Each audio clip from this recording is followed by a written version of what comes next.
Hello everyone, कैसे हैं आप लोग। उम्मीद है आप सभी अच्छे से होंगे। मैं निज़ामुद्दीन अंसारी अपने यूट्यूब चैनल निज़ामुद्दीन एकेडमी में आप सभी का दिल से स्वागत करता हूं। मित्रों, आइए आज हम लोग देखते हैं सभी प्रतियोगी परीक्षाओं के लिए काफ़ी इम्पॉर्टेंट बुक जो जीएस दृष्टि से लिए गए कंटेंट हैं। इसमें आज हम लोग प्राचीन भारत का इतिहास देखेंगे। इतिहास सामान्य परिचय, इसमें देखिए चित्रात्मक तरीके से जो है प्रस्तुत किया गया है। सबसे पहले देखते हैं हम लोग प्रागैतिहासिक काल। इसमें जो है प्रागैतिहासिक काल के अंतर्गत पाषाणकालीन सभ्यता आता है और प्रागैतिहासिक काल में जो है लिखित साक्ष्यों का अभाव रहा है। केवल पुरातात्विक यानी आर्कियोलॉजिकल साक्ष्य उपलब्ध थे इसमें। अब इसके बाद जो है प्रागैतिहासिक काल के बाद आद्य ऐतिहासिक काल है। इसमें क्या है तो आद्य ऐतिहासिक काल के अंतर्गत सिंधु घाटी सभ्यता हुआ और इसमें जो है लिखित साक्ष्य उपलब्ध है लेकिन अपठित है यानी पढ़ा नहीं गया है। पुरातात्विक साक्ष्यों पर निर्भर है इसमें भी। अब इसके बाद जो है ऐतिहासिक काल है और ऐतिहासिक काल के अंतर्गत जो है लिखित साक्ष्यों की प्रचुरता है और पढ़ा भी गया है, पठित है। पुरातात्विक साक्ष्य भी इसमें उपलब्ध है और यह जो ऐतिहासिक काल है लगभग 6वीं शताब्दी ईसा पूर्व से प्रारंभ होता है। आइए आगे देखते हैं हम लोग। इसमें जो है डायग्राम बनाया हुआ है। तो सबसे पहले इधर देखते हैं पाषाण काल। पाषाण काल में जो है इसके अंतर्गत क्या क्या है, थोड़ा इसको छोटा करना होगा। 3 काल में विभाजन का आधार, उपकरणों में भिन्नता इस तरह से दिया है। तो 3 काल में कौन कौन काल में विभाजित किया गया है इसे? पाषाण काल को पूरा पाषाण काल, मध्य पाषाण काल और नवपाषाण काल। अब इसके अंतर्गत क्या क्या चीज़ें हैं उसको हम लोग देखते हैं। पूरा पाषाण काल के अंतर्गत जो है शिकारी एवं खाद्य संग्राहक हुआ करते थे। पशुपालक, कृषि एवं अग्नि के ज्ञान का अभाव था इसमें। इस काल से संबद्ध प्रथम हस्त कुठार 1863 ईस्वी में पलवरम मद्रास में रॉबर्ट ब्रूस फूट को प्राप्त हुआ था ये चीज़। आगे देख लेते हैं। इसमें मध्य पाषाण काल के अंतर्गत शिकारी, खाद्य संग्राहक लोग थे इसमें। साक्ष्य संबंधित स्थल से प्राप्त हुआ है, जैसे पशुपालन का साक्ष्य आदमगढ़ मध्य प्रदेश से प्राप्त हुआ है, बागौर राजस्थान से प्राप्त हुआ है और अस्थि निर्मित उपकरण प्राप्त हुआ है कहाँ से? सराय नाहर राय महदाहा से। अब इसके आगे हम लोग देखते हैं नवपाषाण काल के बारे में। तो खाद्यान्नों का सर्वप्रथम उत्पादन, आग का प्रयोग महत्वपूर्ण उपलब्धि इसके अंतर्गत हुआ। स्थल और प्राप्त साक्ष्य देखते हैं। लहुरा देव चावल का प्राचीनतम साक्ष्य प्राप्त हुआ है जो भारत में है। मेहरगढ़ गेहूं का प्राचीनतम साक्ष्य प्राप्त हुआ है जो पाकिस्तान में है। गुफ कराल कृषि एवं पशुपालन का साक्ष्य प्राप्त हुआ है, भारत में है।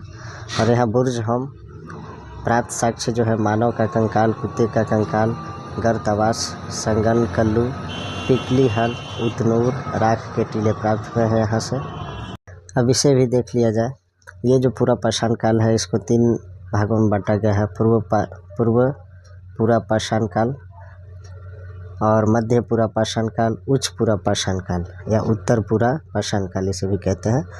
तो क्रोड उपकरण जो है विशेषताएं हस्त कुठार, खंडक, बिदारिनी ये सभी जो है पूरा पाषाण काल में प्राप्त हुआ है। मध्य पूरा पाषाण काल में फलक उपकरण, क्वार्टजाइट पत्थर से निर्मित उपकरण प्राप्त हुए हैं और उच्च पूरा पाषाण काल में दक्षिणी एवं खुरचनी प्राप्त हुआ है।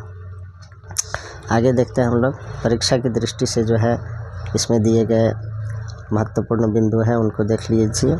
स्थल संबंधित साक्ष्य, दमदमा एक ही कब्र में 3 मानव कंकाल प्राप्त हुए हैं यहाँ से। आदमगढ़ मध्य पाषाण काल के अंतिम चरण में पशुपालन का साक्ष्य प्राप्त हुआ है। मेहरगढ़ प्राचीनतम अस्थायी जीवन का प्रमाण यहाँ से प्राप्त हुआ है। पाषाण संस्कृति से लेकर सिंधु घाटी सभ्यता तक के अवशेष मेहरगढ़ में प्राप्त हुए हैं। हथनौर में देखते हैं भारत में मानव का सर्वप्रथम साक्ष्य नर्मदापुरम होशंगाबाद से प्राप्त हुआ है। इसके आगे देखते हैं भीमबेटका प्रागैतिहासिक चित्रकला यह शैल प्राप्त हुआ है भीमबेटका से। प्रागैतिहासिक चित्रकला या चित्र शैल जो है भीमबेटका से प्राप्त हुआ है। अन्य तथ्य देखिए, बुर्ज होम की खोज जो है डी टेरा एवं पीटरसन द्वारा किया गया। मध्य पाषाण काल भारत में अस्थि पंजर का सर्वप्रथम साक्ष्य प्राप्त हुआ है। महत्वपूर्ण तथ्य को देखा जाए, हड्डी निर्मित मातृ देवी की प्रतिमा प्राप्त हुई है तो लोहंदा नाला क्षेत्र बेलन घाटी से। और बृहत पाषाण स्मारक की पहचान की गई है मृतकों को दफनाने के स्थान से। इसके बाद देखते हैं राष्ट्रीय मानव संग्रहालय स्थित है भोपाल में, मध्य प्रदेश की राजधानी जो है। गैरिक मृदभांड पात्र का नामकरण हुआ हस्तिनापुर में। आगे देखते हैं भारतीय पुरातत्व से संबंधित तथ्य देख लीजिए। 1861 ईस्वी में जो है भारतीय पुरातत्व के जनक अलेक्जेंडर कनिंघम भारत में सर्वप्रथम पुरातत्व सर्वेक्षक नियुक्त हुए। 1863 में भारत में पाषाणकालीन सभ्यता का अनुसंधान प्रारंभ हुआ। 1871 ईस्वी में पुरातत्व सर्वेक्षण सरकार के एक विभाग के रूप में गठित हुआ। आगे देखते हैं हम लोग 1901 ईस्वी में लॉर्ड कर्जन के समय पुरातत्व सर्वेक्षण विभाग को केंद्रीकृत कर भारतीय पुरातत्व सर्वेक्षण का नाम दिया गया तथा जॉन मार्शल को इसका प्रथम महानिदेशक बनाया गया। नोट में देखते हैं मध्य पाषाणकालीन मानव पेट भरने के लिए मछली का भी शिकार करते थे।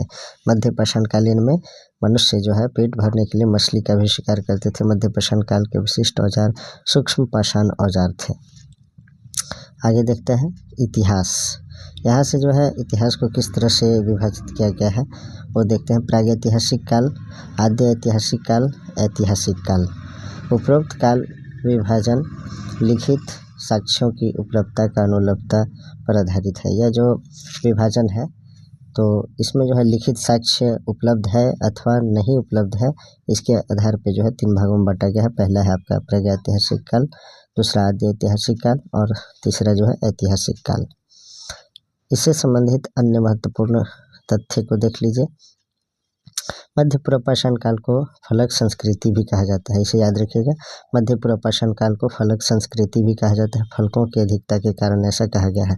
14 मानव कंकाल प्राप्त हुए हैं लंघनाज गुजरात से।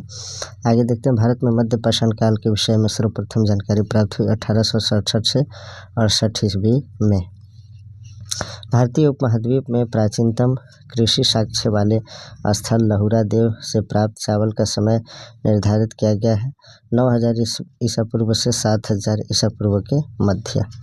आगे देखते हैं भारतीय उपमहाद्वीप में 7000 ईसा पूर्व के लगभग गेहूं का साक्ष्य प्राप्त हुआ है। कहाँ से? तो मेहरगढ़ से। लहुरा देव के बाद चावल के साक्ष्य वाला दूसरा प्राचीन भारतीय नवपाषाणिक स्थल है कोल्डिहुआ। यहाँ से चावल की भूसी प्राप्त हुआ है। मक्का का प्रथम साक्ष्य प्राप्त हुआ है मैक्सिको में।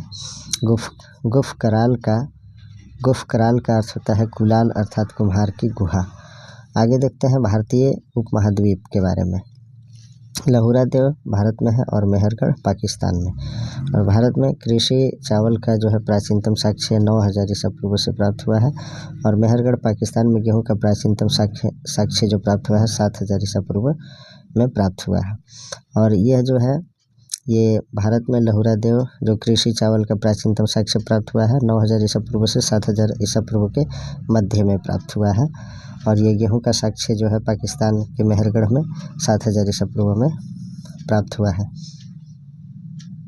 नोट में देख लेते हैं इस प्रकार चावल या कृषि का प्राचीनतम साक्ष्य वाला स्थल जो है लहुरा देव है। ताम्रपाषाणिक संस्कृति के बारे में देखिए। ताम्रपाषाणिक यानी तांबे एवं पत्थर के प्रयोग की अवस्था, उसको ताम्रपाषाणिक कहते हैं। इसमें देखते हैं हम लोग प्रमुख ताम्रपाषाणिक बस्तियों का विस्तार। यहाँ से देखिएगा ये जो है डायग्राम बनाया हुआ है। इसमें 1 नंबर में है आपका दक्षिण पूर्वी राजस्थान, बनारस घाटी में स्थित होने के कारण बनास संस्कृति नामकरण, सॉरी ये बनारस नहीं है, बनास घाटी में स्थित होने के कारण बनास संस्कृति इसका नामकरण किया गया है। और प्रमुख पुरा स्थल आहड़, प्राचीन नाम इसका ताम्बवती था। बागौर, बालाथल, ओजियाना, यह जो है 4 दीवारी युक्त घर का साक्ष्य है। गिलुंद 4 दीवारी युक्त घर का साक्ष्य, मिट्टी की इमारत का साक्ष्य। कहीं कहीं जो है पक्की ईंटों का भी प्रयोग किया गया है। तांबे के टुकड़े भी यहाँ से प्राप्त हुए हैं। पश्चिमी मध्य प्रदेश देखते हैं। यह जो है 4 भागों में विभक्त है। मालवा, कैथा, एरन, नौदा टोली। मालवा में जो है चरखे और तकलियाँ के साक्ष्य प्राप्त हुए हैं। कैथा में यहाँ की बस्तियाँ किलाबंद हैं। तांबे के 28 कंगनों के साक्ष्य कैथा से प्राप्त हुए हैं। एरन किलेबंद बस्तियों के साक्ष्य यहाँ से प्राप्त हुए हैं। खरगोन जिले में स्थित उत्खनन HD संकालिया द्वारा चौकोर एवं वृत्ताकार घरों के साक्ष्य यहाँ से प्राप्त हुए हैं। आगे देखते हैं हम लोग पश्चिमी महाराष्ट्र में। यहाँ जो है अहमदनगर जिला, और यह जो है 3 भागों में विभक्त था, जोरवे, नेवासा, दैमाबाद। और नेवासा में जो है पटसन का साक्ष्य प्राप्त हुआ है। दैमाबाद में अब तक ज्ञात 200 जोरवे स्थलों में सबसे बड़ा है। और ये अहमदनगर जिला इन दोनों जिलों के सभी ताम्रपाषाणिक पुरास्थल जोरवे संस्कृति के अंतर्गत आते हैं। ये पुणे जिले भी इससे संबंधित है। और पुणे जिले जो है प्रकाश, नासिक, इनामगांव, चंदौली, सोनगांव में विभक्त है। इनामगांव में प्राप्त साक्ष्य देख लेते हैं। 5 कमरों वाला एक मकान प्राप्त हुआ है। किलेबंद एवं खाई से घिरी हुई बस्ती, मातृ देवी की प्रतिमा यहाँ से प्राप्त हुआ है। आगे देखते हैं पूर्वी भारत। पूर्वी भारत में है चिरांद, पांडु, राजर, ढिब्बी, महिषदल। ये 3 भागों में विभक्त है। अन्य स्थल बिहार, सोनवार, सोनपुर, ताराडीह। पूर्वी उत्तर प्रदेश खैराडीह, नरहन। आगे देखते हैं सिंधु सभ्यता एवं संस्कृति परिचय। इस सभ्यता के लिए साधारणतः 3 नामों का प्रयोग हुआ है। पहला सिंधु सभ्यता, सिंधु घाटी की सभ्यता, हड़प्पा सभ्यता। इसको जो है 3 नामों का इसमें प्रयोग किया गया है। पिगट महोदय का कथन है हड़प्पा एवं मोहनजोदड़ो एक विस्तृत साम्राज्य की जुड़वा राजधानियाँ हैं। जॉन मार्शल क्या कहा था उन्होंने, देखते हैं। सर्वप्रथम इस सभ्यता की सिंधु सभ्यता नाम दिया। जॉन मार्शल ने जो है इस सभ्यता को सिंधु सभ्यता नाम दिया। 2300 ईसा पूर्व से 1700 ईसा पूर्व यह सर्वाधिक मान्य तिथि है। और रेडियो कार्बन 14 C14 पत्ती द्वारा निर्धारित है। ये जो है 2300 ईसा पूर्व से 1700 ईसा पूर्व इसका समय। इस सभ्यता के विकास की पराकाष्ठा का समय है 2300 ईसा पूर्व से 1900 ईसा पूर्व। सिंधु सभ्यता मेसोपोटामिया तथा मिस्र की सभ्यताओं के समकालीन थे। सिंधु सभ्यता विस्तार क्षेत्र देखते हैं। देखिए सिंधु सभ्यता के विस्तार का आकार जो है त्रिभुजाकार है। और यह किस तरह से है, इसका जो उत्तर में है मांडा है, दक्षिण में दैमाबाद सुदूर क्षेत्र है, और पश्चिम में ये सुतकांगे डोर है, और पूर्वी में आलमगीरपुर है। ये इसका चौहद्दी है। किसका? तो सिंधु घाटी सभ्यता का। और यह त्रिभुजाकार है, इसे याद रखिएगा। देखिए पाकिस्तान में भी इसके भाग हैं और भारत में भी। तो पाकिस्तान में बलूचिस्तान, पंजाब, सिंध इन भागों में है। और भारत में पंजाब, गुजरात, राजस्थान, हरियाणा, पश्चिमी उत्तर प्रदेश, जम्मू कश्मीर, पश्चिमी महाराष्ट्र में ये फैला हुआ है। अब इसके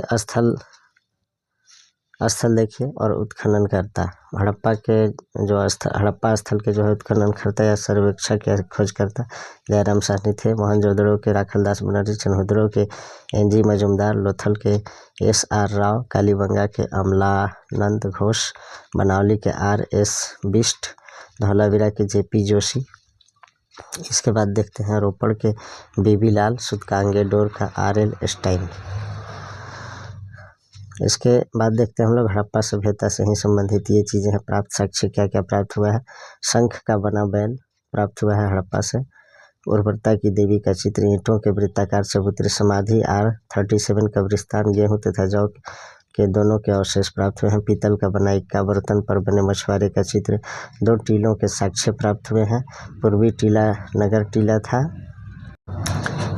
और पश्चिमी टीला जो है दुर्ग टीला था। पूर्वी टीला में क्या था? नगर टीला, और पश्चिमी टीला में दुर्ग टीला। स्थिति इसका देखते हैं। मांट गोमरी जिला वर्तमान साहिवाल, पाकिस्तान, रावी नदी के बाएं तट पर यह स्थित है। अब मोहनजोदाड़ो में इसमें देखते हैं। मोहनजोदाड़ो का जो शाब्दिक अर्थ होता है सिंध भाषा में मृतकों का टीला, इसका अर्थ होता है। यहाँ से क्या क्या प्राप्त हुए हैं इसके बारे में देखते हैं। मोहनजोदाड़ो से जो प्राप्त हुए हैं, प्राप्त साक्ष्य के बारे में देखते हैं। यहाँ से जो है बृहद स्नानागार प्राप्त हुआ है। सर्वाधिक उल्लेखनीय स्मारक प्राप्त हुआ है यहाँ से। तत्कालीन विश्व का एक आश्चर्यजनक निर्माण, जॉन मार्शल का कथन है यह। अभिलेख युक्त सर्वाधिक मोहरे प्राप्त हुए हैं। यहाँ से विशाल स्नानागार, नृत्यरत नारी की कांस्य मूर्ति, पुजारी यानी योगी की मूर्ति प्राप्त हुआ है। यहाँ से मुद्रा पर अंकित पशुपतिनाथ यानी शिव की मूर्ति प्राप्त हुआ है। सीपी की बनी हुई पटरी, घोड़े के दांत प्राप्त हुआ है। गीली मिट्टी पर कपड़ा, सूती कपड़ा, हाथी का कपाल खंड, और इसका स्थिति जो है लरकाना जिला, सिंध प्रांत, पाकिस्तान, सिंधु नदी के दाएं तट पर प्राप्त है। अब इसमें देखते हैं हम लोग चनहुद्रो। यहाँ जो है मनका बनाने का कारखाना तथा भट्ठी प्राप्त हुआ है। अलंकृत हाथी, खिलौना, लिपस्टिक, वक्राकार ईंटें, बिल्ली का पीछा करते हुए कुत्ते का पद चिन्ह प्राप्त हुआ है चनहुद्रो से। कालीबंगा के बारे में देखते हैं। इसमें जो प्राप्त साक्ष्य है, ईंटें, जो कच्ची ईंटें भवन निर्माण में प्रयुक्त हुए हैं। पक्की ईंटें केवल नालियों, कुओं और स्नानागार निर्माण में जो है प्रयुक्त हुए थे। पक्की ईंटें भी प्राप्त हुआ है यहाँ से। जूते हुए खेत का साक्ष्य प्राप्त हुआ है। भूकंप का साक्ष्य प्राप्त हुआ है। एक चबूतरे पर अग्निकुंड प्राप्त हुआ है। कुआं तथा पक्की ईंटों का बना एक आयताकार गर्त प्राप्त हुआ है यहाँ से। दूसरे चबूतरे पर 7 अग्निकुंड या वेदिकाएं एक पंक्ति में बने हुए, सेल खड़ी तथा मिट्टी के मोहरे, मृद भांड के टुकड़े। स्थिति हनुमानगढ़ जिला, राजस्थान में यह है। धौलावीरा के बारे में देख लेते हैं। विशेषताएं इसका जो है आयताकार है। आयताकार नगर था ये, और नगर 3 भागों में विभक्त था।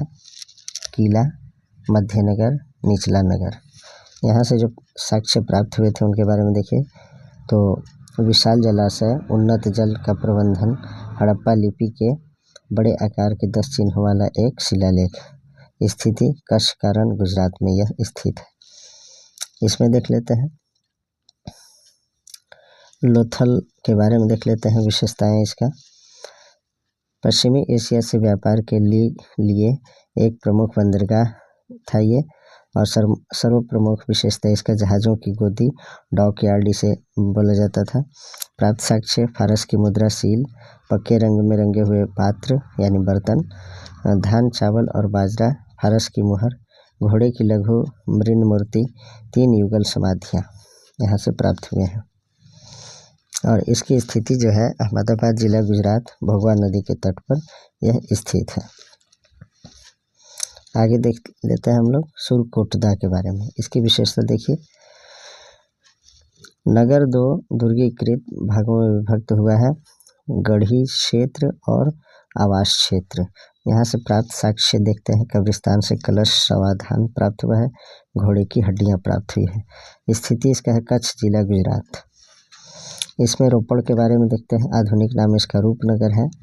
और यहाँ से प्राप्त साक्ष्य, सेल खड़ी की मुहर, चर्ट के बटखरे, तांबे के बानाग्र तथा कुल्हाड़ी, मृद भांड, छुरा, मनुष्य के साथ पालतू कुत्ते के दफनाए जाने का साक्ष्य यहाँ से प्राप्त हुआ है। स्थिति इसका जो है पंजाब, भारत में है। सतलुज नदी के बाएं तट पर यह अवस्थित है।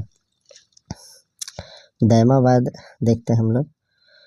इसकी विशेषता जो है सिंधु सभ्यता का सबसे दक्षिणी स्थल है दैमाबाद। और यहाँ से प्राप्त साक्ष्य, रथ चलाते हुए मनुष्य का साक्ष्य प्राप्त हुआ है। सांड, गेंडे की आकृतियाँ, सिंधु लिपि की एक मुहर, मृद भांड, तस्तरी, प्याले। इसकी स्थिति है अहमदनगर जिला, महाराष्ट्र, प्रवरा नदी के बाएं तट पर। इससे संबंधित महत्वपूर्ण तथ्य को भी देख लीजिए। स्थल, प्राप्त साक्ष्य, बालाकोट, सीप से बनी चूड़ियों के टुकड़े प्राप्त हुए हैं। मांडा से कांस्य निर्मित पेंचदार पिन, नौसारों से स्त्रियों के मांग में सिंदूर के प्रमाण, रंगपुर से धान की भूसी प्राप्त हुआ। लोथल से वृत्ताकार चक्की के 2 पाट, कालीबंगा से ताम्र मूर्ति, हड़प्पा से जो है एक स्त्री के गर्भ से निकलते पौधे की आकृति प्राप्त हुआ है। हुलास से सिंधु लिपि युक्त एक ठप्पा जिसे मुहर कहते हैं। सुतकांगे डोर, मिट्टी की चूड़ियों के अवशेष, मोहनजोदड़ो संयुक्त पशु मूर्ति, शरीर और मस्तक। शरीर जो है भेड़ का है और सूंडदार हाथी का मस्तक। अब परीक्षा की दृष्टि से जो पॉइंट्स दिए हुए हैं उसको देखिए। कपास की खेती का आरंभ सर्वप्रथम सिंधु निवासियों ने किया था। सिंधु सभ्यता में क्रय विक्रय वस्तु विनिमय द्वारा किया जाता था, क्योंकि सिक्कों का प्रचलन नहीं था। सिंधु सभ्यता में क्या था कि किसी भी वस्तु को खरीद विक्रय करने के लिए वस्तु विनिमय यानी मान लीजिए कि कोई चीज़ हम दिए और दूसरा चीज़ हम उसके बदले में ले लिए, तो इस तरह से जो है वस्तु विनिमय प्रणाली चलता था। सैंधव सभ्यता के बाट मुख्यतः घनाकार थे। मेलुहा की पहचान सिंध क्षेत्र से की गई है। धातु मूर्तियाँ लुप्त मोम या मधुच्छिष्ट विधि से बनाई जाती थी। सर्वाधिक मृण मूर्तियाँ पशु पक्षियों की प्राप्त हुई हैं। सर्वाधिक मोहरें सेल खड़ी की बनी हैं। सिंधु सभ्यता की मोहरों पर सर्वाधिक अंकन एक श्रृंगी बैल का तथा उसके बाद कुबड़ वाले बैल का। इस काल में प्रमुख खेल पासा था। अब हम लोग देखते हैं मोहनजोदड़ो से प्राप्त जो साक्ष्य प्राप्त हुए हैं उनमें क्या क्या क्वालिटीज़ थे, क्या गुण थे, क्या खासियत थे। योगी पशुपति शिव की मुहर जो प्राप्त हुआ था, बाएं तरफ गैंडा भैंसा का आकृति था, नीचे में 2 हिरण की आकृति और दाएं में बाघ और हाथी का। कुल 5 प्रकार के 6 पशु थे। सैंधव सभ्यता विशिष्ट तथ्य इसके बारे में देखते हैं। सूक्ष्म दृष्टि, लोहे के ज्ञान का अभाव था इसमें। सिंधु घाटी सभ्यता में लोहे के ज्ञान का अभाव था। स्वर्ण, चांदी, तांबा एवं कांस्य की जानकारी थी। हाथ से चालित चाकों का प्रयोग किया जाता था। मूर्ति पूजा का प्रचलन था इसमें। शेर के अवशेष का अभाव था। घोड़े के अवशेष प्राप्त परंतु चित्र का अभाव था। तो मित्रों, आज जो है यह वीडियो यहीं समाप्त होता है। अगर आप लोग कहेंगे इस सीरीज़ को आगे बढ़ाने के लिए तो मैं नेक्स्ट वीडियो बनाऊंगा, तो आप लोग ज़रूर कमेंट कीजिएगा और अपने मित्रों तक ज़रूर शेयर कीजिए। Please like, comment, share and subscribe our YouTube channel Nizamuddin academy. Thanks for watching.